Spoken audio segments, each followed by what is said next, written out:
tayo sa loob. So, para malaman nyo kung yung temperature, yan ang pinaka-importante niyan guys. So, temperature, paano natin malaman? So, ang gagawin natin is, i-hold nyo to, itong button na to. Hold nyo.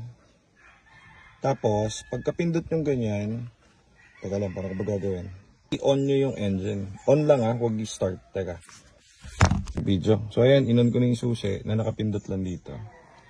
So, pupunta yan sa diagnostic mode. Yan, hintayin nyo umikot yung gauge, tapos pwede na kayo mag-option. So after nyan, pag nakita nyo na yung ganyan, pindutin nyo to ng 25 times. 25, bilang kayo. 1, 2, 3, 4, 5, 6, 7, 8, 9, 10, 11, 12, 13, 14, 15, 16, 17, 18, 19, 20, 21, 22, 23, 24, 25.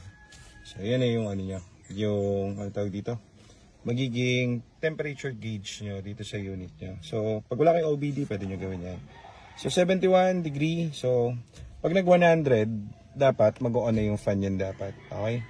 So, ang overheat ng export is 110. Excuse. 110. Pag nag 111 kayo, overheat na po kayo nun.